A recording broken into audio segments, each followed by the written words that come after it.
is how many can he juggle? Leland Vittert picks up the coverage right now. Happy Friday, brother. It sounds like a compliment from your daughter, you're doing too much. Or is it what the kids say to drag you? I don't know. No? Man, I got to tell you, I am going to be teaching you stuff about parenting for like a lot of years to come. You know something I don't? None of it's good. Oh, boy, I wish I didn't, but yes, I do. Okay. All right. Well, the lessons will continue, my friend. Great show. Have a great weekend.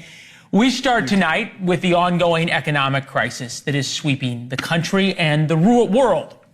As in with every other crisis, there's a lot of us who are scared tonight. Seeing the market crash is terrifying. Americans watch their 401ks and retirement accounts evaporate 10% in the last 2 days. It's terrifying.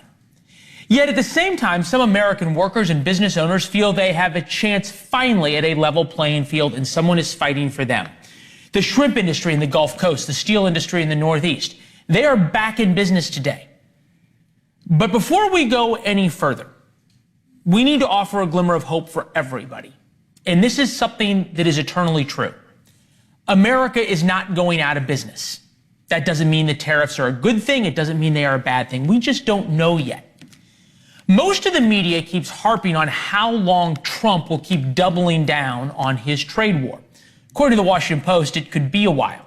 He's at the peak of just not giving a F, said a senior White House official with knowledge of Trump's thinking. Bad news stories, doesn't give an F.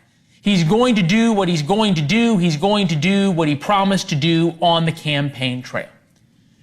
Trump keeps doubling down while saying he might negotiate. But here's the thing. The conventional media coverage is missing a much more important point, probably the most important point. Yes, Trump can take the tariffs off when he wants to, but so can Congress and maybe even the Supreme Court. If Trump's going to cave, it's not because of the media or because of the stock market. It's going to be because of Republicans putting pressure on him, and it is already starting. That's our Why It Matters memo tonight. So with that, let's briefly consult the rule book. I have it here. That is the Constitution of the United States. Still matters. Article 1, Section 8. The Congress shall have power to lay and collect taxes, duties, imposts, and excises to pay the debts and provide for the common defense and general welfare of the United States. All duties, imposts, excises shall be uniform throughout the United States. About 200 years later, 1977, Congress, in its usually incredibly feckless and weak way, gave the executive branch power to put almost unlimited tariffs in the name of national security. They called it the International Emergency Economic Powers Act. Think about China invades Taiwan, the president needs to punish one country because of something. That's what they were thinking. Congress, and for that matter, the guys who wrote this, never intended the president to be able to unilaterally change the American economy overnight. That is Congress's job. 2 bills are already in the works to rein in or revoke those powers. Republican Senator Chuck Grassley of Iowa, Nebraska Congressman Don Bacon are pushing bills to pull back these unilateral tariff powers. Obviously, if they pass, Trump would veto them. But the Congress can override the veto. Again, rule book, 2/3 of both the House and the Senate. It'd be a great thing. And not just for Democrats or Republicans or the economy.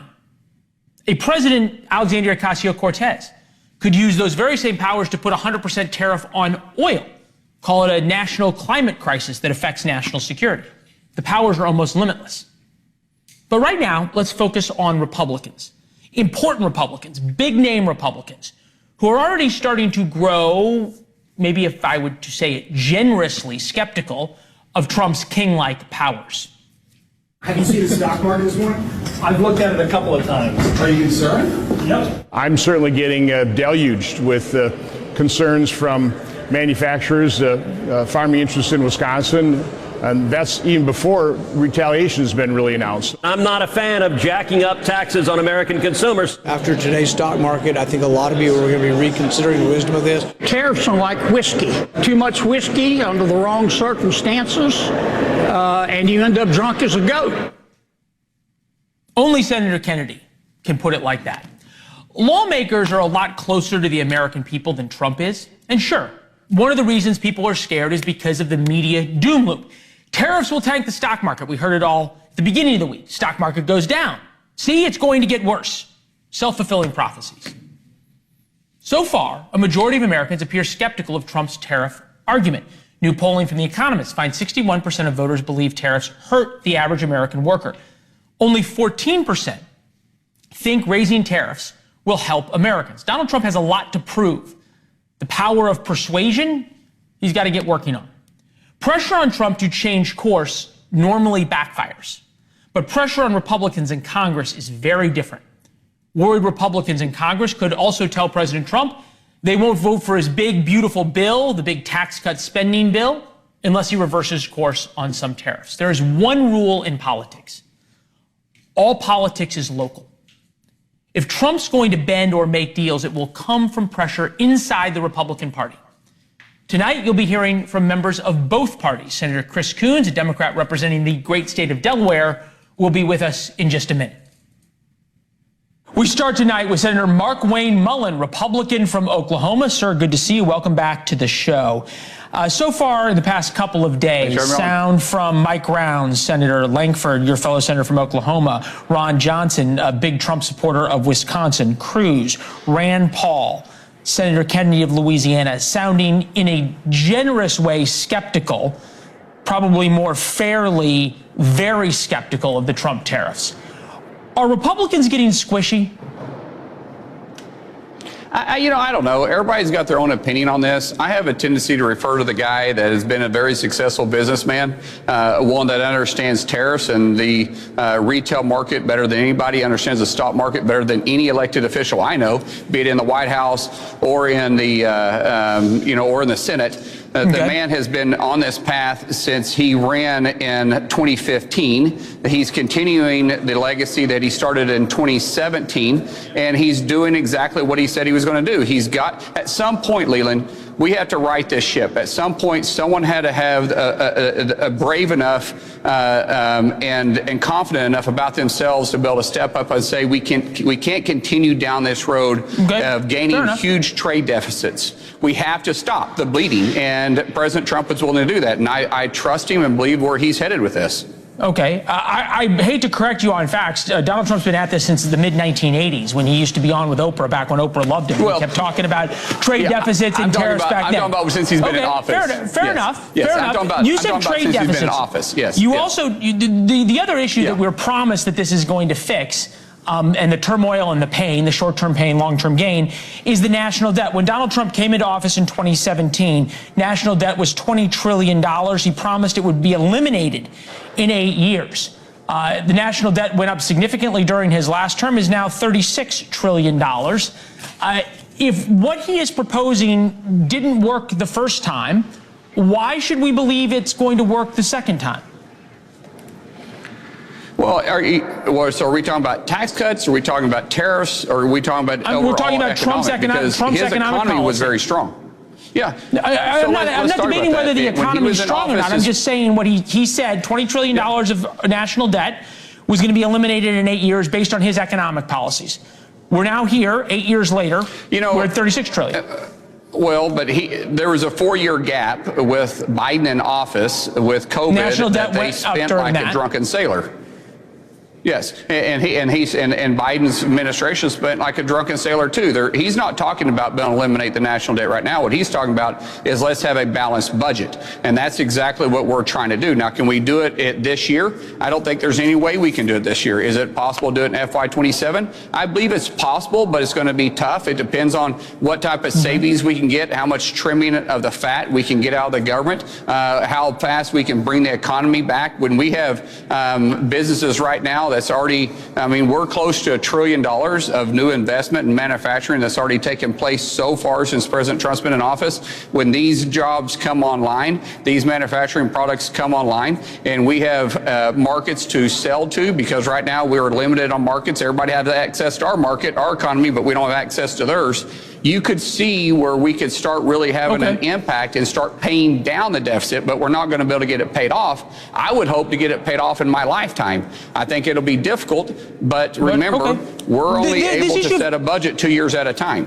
This issue of timelines, I think, is really important because the American people have been willing to endure pain before. You think about World War II, for example, the revolution. Right. I mean, there have been times that as a country we've come together post 9/11. It's one of the great things about America. When you were on CNN, I was watching, you said that in 2 or 3 months, we're not going to be talking about the pain. We're going to be talking about the exploding jobs and the new Trump economy and everything else. Yet President Trump keeps saying that it's going to be 2 years to work through things. 2 years of disruptions. Which is it? I don't think we're going to be anywhere in 2 years. It's going to be 2 years to actually see everything coming online, because that's how long it's going to take to get these manufacturers or these manufacturing facilities built and the people to work. What I was talking about is we're going to be talking about the new revolution that's going on, bringing in the golden age. When we start seeing the trade imbalance balance out, we're going to be talking about the jobs that are going to be announced coming to the United States. We're going to talk about the economies that are going to be, once again, the markets, the economies to different countries is going to be opened up, and the amount of people that's going to be wanting to do business inside the United States rather than leaving the United States to build a product to be sold back into the United States. That time has ended, and President Trump is one that's been bold enough to say enough's enough. If you want to sell your goods in Oklahoma, you want to sell your goods in New York, you want to sell your goods in California, then you need to manufacture them right here in the United States. I'm glad you brought me to Oklahoma, because I think it's important to talk about this. Your own state government put out a memo called the Retirement Tsunami. 25% of the Oklahoma state workforce is eligible to retire within the next 5 years. 70% of Oklahomans feel anxious about having enough money for retirement. There is a lot of people who are in this window to retire who don't have 2 or 3 or 4 years to wait. They want to retire now. They've just seen their nest egg evaporate to the tune of 20% since Donald Trump and his economic policies have become clear. Is the advice to them to just keep working? No, absolutely not. You're going to see a recovery. We see volatility in the markets all the time. So when you're talking about their retirement, you're talking about their investment in 401k. Historically, you see an average of an 8% gain year after year after year after year in the stock market. Right now, what you're seeing is a stock market reacting. They're reactionary. The stock market is reactionary. They have a hard time really planning for the future. They deal within today's future, not 10 years, not 2 years, not 4 years futures down the road. What we're talking about is if they're going to retire in 4 years, the market's going to fully recover and actually gain by that point. Well, even if they're going to retire in the year, if you still keep it invested, we know historically that you're going to have an average of an 8% return. We've seen that happen since the Great Depression. We've said over and over again, nobody ever went broke betting on America. It took a lot longer than a year to recover during the Great Depression. But there's another point here, and I think this is an important one. I said since the end of the Great Depression. Yeah, there you go. I think there's an important point here, though, in terms of we elect a president, not a king. Congress gave away an enormous power when it came to tariffs in 1977. That basically allowed a president now to do anything with tariffs, to remake the world economy, as we've seen President Trump do with the stroke of a pen. International Emergency Economic Powers Act. That means a Democratic president in 2029 could declare 100% tariffs on oil because there's a national security threat of climate change, and a 200% tariff on any automobile that comes into the United States with an internal combustion engine. On and on and on. Do you not worry that this needs to be fixed? Well, that's a hypothetical assumption that you're making, but it's fair to make the assumption. It's not hypothetical at all. It hasn't been abused since 19. Well, it is. Well, he didn't do this. What he's trying to get is reciprocal tariffs. And so he's saying if you want to charge us 0, we'll charge you 0, as long as we have the same access to your economy that you have to our economy. So reciprocal tariffs are much different than just putting blind tariffs on there. And so what you're talking about is someone just saying, hey, I don't like the oil and gas industry. I don't like combustible engines. So therefore, I'm just going to tariff them to death. That's the hypothetical question that you're asking, Leland. But let's just play that role. Why did we do this in 1977? It's because Congress works slow. The economy works fast. It turns over much faster. People get frustrated with Congress because the slow pace that we work at. People want stuff done today. With tariffs, you got to be able to react to the market now. You can't sit there and wait. And the President of the United States has the ability to move with those tariffs if he has to. What we're very fortunate about right now is we don't have a career politician that's in there making the decisions in the White House. We have a very successful businessman named Donald J. Trump that knows the market better than any elected official you or I know. Okay.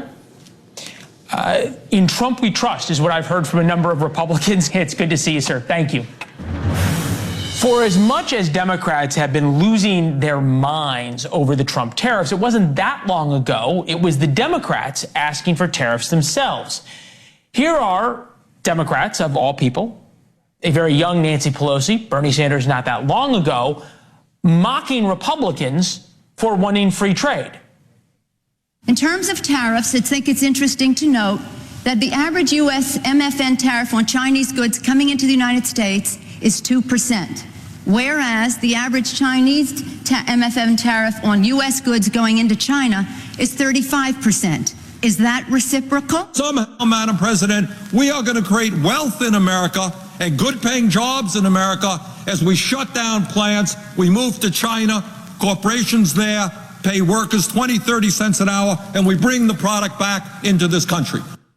With us now, Senator Chris Coons of Delaware, member of the Senate Small Business and Entrepreneurship Committee. Good to see you, sir. I think it's a fair question, and I love how both sides are playing everything back and forth, from Reagan now being played by Democrats. But is it fair to say that Democrats who love tariffs now hate them because Trump proposed them and implemented them?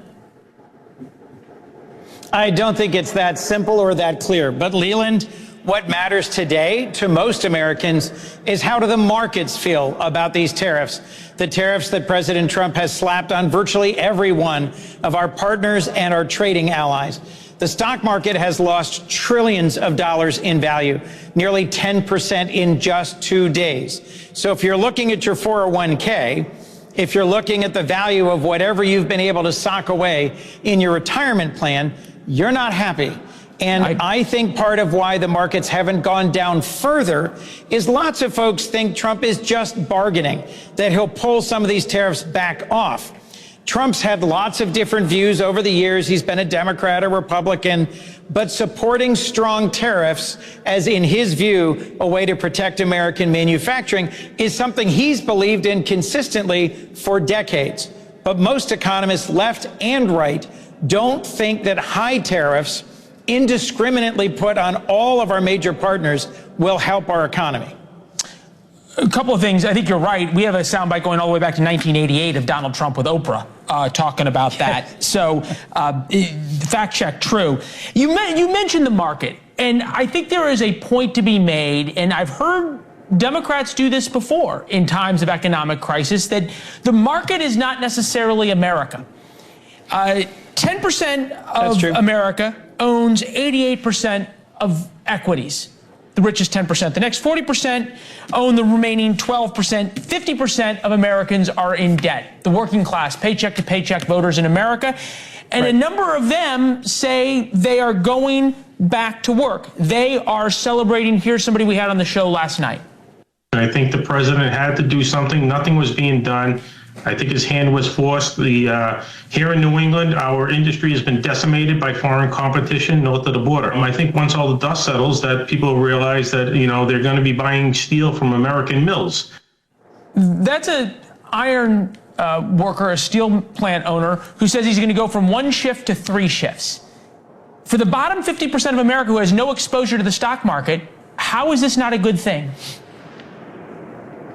So, Leland, to the bottom 50%, the folks who often complain, understandably, about the price of groceries, of gas, and of housing, what they're looking at is double-digit tariffs on some of our closest trading partners, like Mexico and Canada. Half of the fruit and vegetables we eat in the winter come from Mexico. Most of the plywood we use to build housing comes from Canada. Most of the wallboard comes from Mexico. So they're going to see higher costs at the gas station, higher costs at the grocery store, higher costs for housing. You're right, not everybody owns stocks. Folks who have some stock portfolio, some savings for their retirement are a subset of the total American population. But everybody goes to the grocery store, fills up the tank with gas, and has to pay for housing. Those prices are going to go up. And the gentleman you just showed interviewed, that's a very optimistic view about how quickly we might get back to manufacturing steel at scale in the United States. There was a 100-year-old steel mill in Claymont, Delaware. We worked hard to try and save it, but ultimately it closed. There were 2 auto plants in Delaware. Ultimately, they closed. High tariffs won't bring those plants back in less than 5 or 10 years.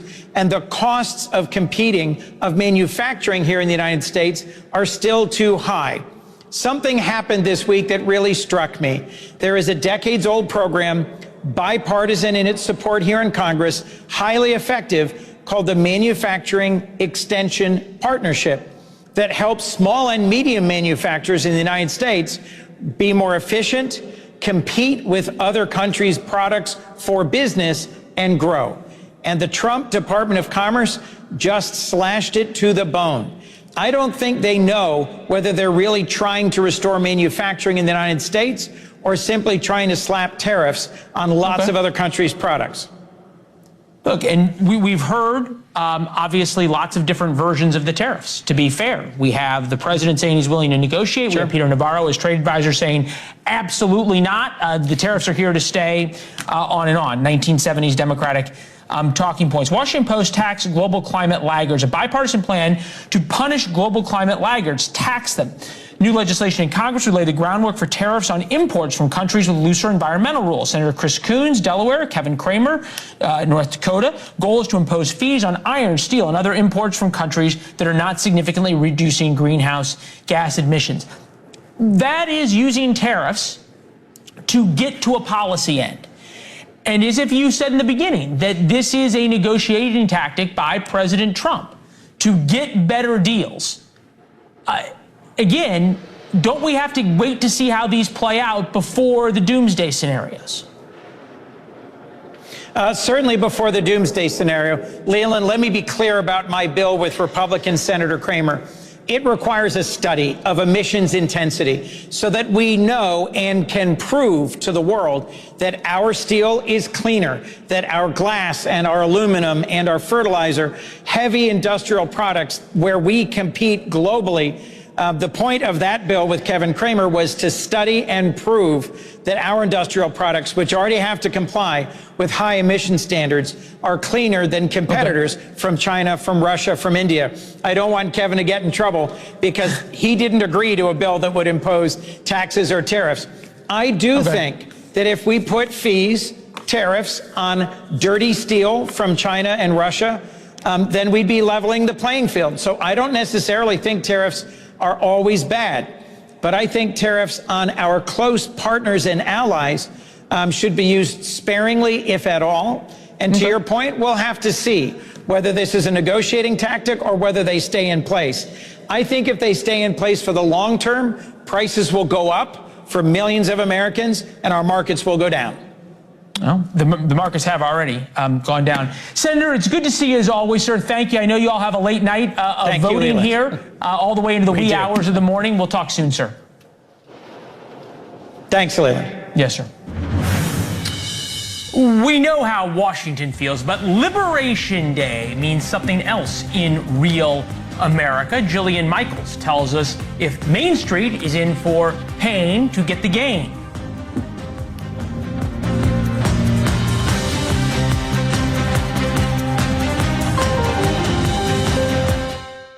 Thanks for listening to NewsNation on the Go. I'm Connell McShane, and this is America's fastest growing cable news network, delivering fact-based, unbiased news from all sides. I should know that we're all going to have to pay more money for anything as a consumer and also as a vendor. We would ourselves have to increase the prices in order for us to be able to upkeep or keep our business operating. As a small business, we can't absorb that kind of increase in product. So we're having to reprice.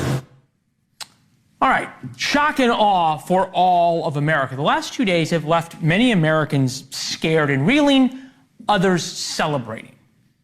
From worn down, they've been crushed for decades.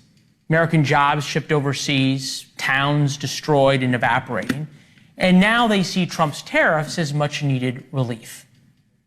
The U.S. domestic shrimp industry has been on a downward trajectory for decades now as a direct result of the unfair trade in the overseas aquaculture industry for growing shrimp overseas.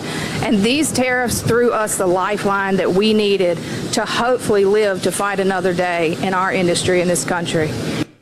Shrimp, steel, textiles, among others, feel the same way. Jillian Michaels is with us, host of the Keeping It Real podcast. I subscribe. Everyone else should as well. Jillian, good to see you. I think about sort of how this is being viewed, because so much of America is viewing this right through the media. They're not economic experts. They're not tariff experts. There's going to be winners and losers. We know that. And the losers obviously are being covered well. We all know how much the stock market went down. Do you think the winners are being covered as well? Is it fair? Is it giving America a fair idea of what's ahead? I don't really know if we've seen winners yet. And what I mean by that is everyone is going to be affected, whether you're a person who's extremely wealthy and you have a massive portfolio, or you're a small business owner, or you're someone like my mom who's retired, or you're a person investing in a 529 account for your kid's college fund.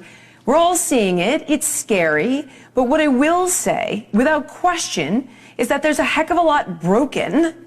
And I do think Trump's intentions are in the right place. Now, I'm not an economist and I don't have a crystal ball. But I also think, like you said, we got to give this some time. We'll pull out of this. I really believe that. There are asymmetries here with trade across the board that are quite honestly obscene and things I think we've been trying to tackle as a country for a long time.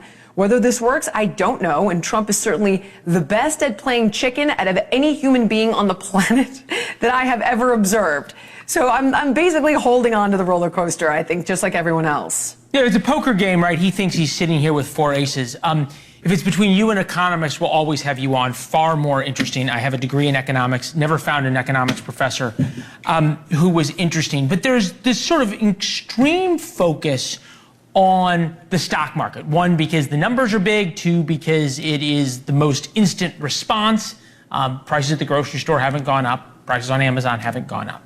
And Dave Portnoy, founder of Barstool Sports, was all in on the problems that have happened. Take a listen. And it's tariff city. Trump has put his tariffs all over the place. I've been trying to understand them. I don't. And everything's in the shitter because of it. I'm down $7 million in stocks and crypto. I'm wondering if there's not a lot of people who are out there who've had their jobs shipped overseas, who've watched their towns get decimated, have realized that their kids don't have a future where they're at, and see this and go, well, when it was good for the rich people, it was bad for me. So when it's bad for the rich people, maybe it's going to be good for me. So I think it's going to be bad for everybody in the short term. Even young kids that are trying to get into the housing market, that's going to be more expensive because building materials are going to go up significantly. But I do believe, as you're saying, that over time, if Trump utilizing these tariffs as a leveraging tool to make things more fair, bring back more investment into America, and I believe that we've already seen roughly, I think, $400 billion come in. There's chips coming in from Taiwan that are going to be built here now. Companies like Hyundai are talking about building their cars here in America. You're seeing Canada come to the table and close that border. You're seeing change happen. Panama was starting to negotiate, but it's going to take time. Now, does Trump have 2 years? I don't think so. I think it costs him the midterm. I think he's got to figure it out much sooner than that. And we've all heard the term, it's the economy's stupid. He's not dumb. And I have some faith in him that he's not crazy either. But I do think we're all going to go through hell for a little bit. I don't think anyone's coming out of this unscathed in the short term. I'm going to use a workout analogy. because I said in an interview before, Americans have gone through hard things before, right? World War II and other times after 9/11, I think about it, Valley Forge. But from a workout perspective, right, no pain, no gain. There's a certain amount of Americans who I think buy into that idea. Is there the argument that America has kind of forgotten what pain is and how to kind of pull ourselves up? It's actually a great analogy, because here's what I'll tell you. There's the right amount of stress, and then there's too much stress. So whether or not Americans have become weaker, not as tough, right? We can debate that all day long, but the reality is, if you push someone too hard, they'll get a stress fracture. They'll become injured in one way or another. And that's where you've got to find the sweet spot and not send this thing into a nosedive. And I've seen people on both sides express different opinions, very intelligent individuals who are on the right and the left. And I just don't think any of us can predict this right now. Right. But what I can reiterate is that there are undeniable problems and asymmetries. And whether Trump is using tariffs as a weapon against Russia and Iran, or a leveraging tool with Mexico and Canada and the EU due to, unfairness with regard to their tariffs on us versus our tariffs on them, he's trying to bring manufacturing back. We know it. Do I think it'll work? Leland, all I can say is I hope so. And why would anybody root against them? Right. I'm seeing so many people literally say, see, I told you, na-na-na-na-na. I'm like, if this works, you'll be thanking God. He'll be a genius. If it doesn't work, it's going to really stink for all of us. So right now, we should all be rooting for this to work, not rooting against it to prove a point. I believe that Trump's head is in the right place. There are things that are really screwed up that need to be fixed. Right. No, we tried to get a handle on it for a really long time, and no one's been able to do it. And I'm just praying to God that he strikes that right balance, and we sail out of this thing at the end of the day better for it. And out of all of this, I've gotten an excuse of why I'm not going to do burpees tomorrow morning. Jillian, thank you very much. No, you there don't. We go. All right. Good to see you. Have a great weekend. Thank you. First wrote about this in War Notes. That's your chance for an inside look at the show every day. It is free. Go to warnotes.com and subscribe. You'll be delighted, smarter, and you will impress your friends at parties all weekend when you read your email. 7:05 p.m. every day is when it comes out, at Leland Vittert on social media. After years of saying nothing to see, Democrats are heading to the border only after numbers hit record lows. I'll tell you the real reason they went to the border when we come back. You're listening to On Balance with Leland Vittert on NewsNation's audio stream. Available 24/7 on the NewsNation app, or just say, Alexa, play NewsNation. There's something you don't hear about anymore. We used to talk about it almost every day, and that is the border. Within days of the Trump administration taking office, the flood of illegal immigrants slowed to a trickle. Now it is almost non-existent, literally. Those that do come across are almost immediately deported. The LA Times writes, California-Mexico border, once overwhelmed, now nearly empty. So a curious thing happened with that news. A group of Democratic congressmen went down to Texas to visit the border. Here are their pictures. We'd normally show you video of them there, but they didn't allow the media to go with them. Maybe they didn't want anybody to ask them questions. They were led by Benny Thompson, who trashed Republicans last year for what he called political stunts as it related to the border. They spent thousands of taxpayer dollars, this being the Democrats, to go see something that is working and didn't want to say anything. Maybe they didn't want to call attention to the border actually being secure, and the stark difference from when fellow Democrats called it secure a few years ago. The border is secure, but we also have a broken immigration system. We're going to have 2 million people cross this border for the first time ever. You're confident this border is secure? We have a secure border in that is a priority for any nation, including ours and our administration. We agree that the border is secure, but there is still more work to be done. Our border is secure, and we're in the midst of a humanitarian crisis, and we have to fix a broken system. Do you think that the border is secure? Is that what you said? Yes, the border is secure. Remember those days? I have a slightly different theory as to why they didn't talk at the border today. Democrats went down there hoping to find kids in cages. Remember that performative photo op of AOC in all white calling attention to something that started in the Obama administration? She was crying. She was so upset at a fence that had nothing behind it. And when those Democrats didn't find anything, they left. They certainly weren't going to figure out how the border, and to admit now that the border is secure. New polling shows AOC, speaking of her, beating Chuck Schumer by double digits in New York Senate race. Is the old guard sinking any chance for Democrats to be relevant again?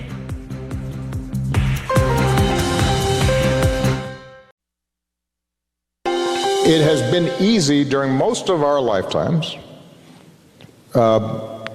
to say you are progressive, or say you are for social justice, or say you're for free speech, and not have to pay a price for it. And now we're at one of those moments where, you know what, it's not enough just to say you're for something. You may actually have to do something and possibly sacrifice a little bit. That's the former president chastising his party for not doing enough to resist President Trump's agenda. He didn't say his name, but for most people watching, that wouldn't be far off to assume Obama is referring to Senate leader Chuck Schumer, who has faced the wrath of his party after cutting a deal with Senate Republicans. A new poll shows that Schumer's time as a leader, even in the Senate, could soon be up. Hypothetical head-to-head against him and Alexandria Ocasio-Cortez has him behind by 19 points. 36 to 55 for AOC. With us now, Lee Carter, pollster, president of Maslansky and Partners. Lee, always good to see you. I feel like this should surprise absolutely nobody. No one. Absolutely. I mean, the party's in absolute disarray, and it's not surprising that Chuck Schumer, as head of the party, or a figurehead of the party, is underwater right now. He is not popular. The Democratic Party is not popular right now. They've got a 20-something% approval rating. And as much as everybody's talking about how bad it is for Donald Trump right now, they've got it much worse. I want to go back to what President Obama said. You might possibly have to sacrifice a little bit. You have to do something, sacrifice a little bit. ... All Democrats I hear talking about is being against Donald Trump. Does the polling say that that's enough? No. I mean, that's been the whole problem for the last decade. I mean, Hillary Clinton ran against Donald Trump. She didn't run for the American people. Joe Biden had a little bit of a contrast, but Kamala Harris, she started out trying to say it was time to turn the page, but instead she started going against the radical Donald Trump. She started talking about him as Hitler, as a fascist, how we have to protect the country from him. And that is not enough. The problem that Americans have right now is that Democrats aren't painting an alternative vision. And as a result, people are following Donald Trump and his vision for making America great again, for the old golden era of America. And while the tariffs this week have really thrown a wrench in everything, he has been out there talking about what he's going to do for this country. He's setting the agenda. The Democrats are purely reacting to it. So no one knows what it would look like, how it would be different if the Democrats were in charge. Yeah, and that was what sort of Kamala Harris was saying today. Take a listen. We are seeing organizations stay quiet. We are seeing those who are capitulating to clearly unconstitutional threats. Because, there were many things that we knew would happen. Many things. I'm not here, so I told you so.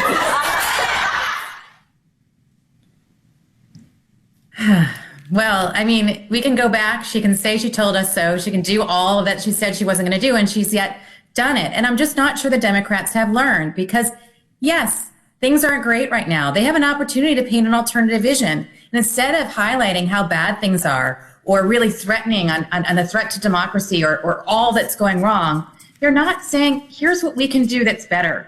And that's what they should be doing right now. They have an opportunity to really seize the moment, and instead they're taking sort of like a I told you so laugh. Yeah. No, I get that, but you said things are not great. And look, I understand the argument that tariffs are going to trash the American economy, prices are going to go up, on and on. I've heard the argument before. It's proven true over time. The only time America had a positive trade imbalance, we didn't have a trade deficit, we had a trade surplus, was during the Great Depression. There's a reason for that, on and on. That said, there's a lot of Americans who wanted an economic reset. They voted for that. We're 2 days into this thing. It's really hard to write the doomsday scenario. What I'm not hearing from Democrats, and I think this is your point, is that you say it's not great.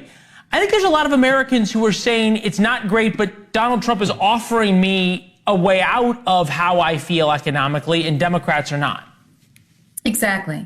The only thing I will say is that Americans put their hope in Donald Trump that he was going to fix the economy, specifically that he was going to bring prices down and he was going to stabilize things, that people were not feeling optimistic. And right now, more than half of Americans are saying they don't feel like he's doing enough to do that. And they're concerned that his policies aren't going to lower prices. And so the Democrats actually have an opportunity in this moment where there's doubt in a lot of voters' minds about what they should do going forward. And they're not feeling it. Instead of filling it with an alternative vision, they're talking about how bad it is. Right. We don't need to know that. We already know that things are in chaos right now. People are looking for an alternative vision. And that's all I'm saying. I think Donald Trump's going to weather the storm. But, we'll see. Well, look, and AOC, why she's had to Chuck Schumer, is offering some kind of alternatives. Traditional Democrats or not. Lee, it's always good to see you. Have a great weekend. Thank you. You too. Thank you. One thing we will all be talking about tomorrow, and it has, shockingly, something to do with my favorite sport. Thanks for listening to News Nation on the Go. I'm Leland Vittert. This is America's fastest growing cable news network, delivering fact-based, unbiased news from all sides.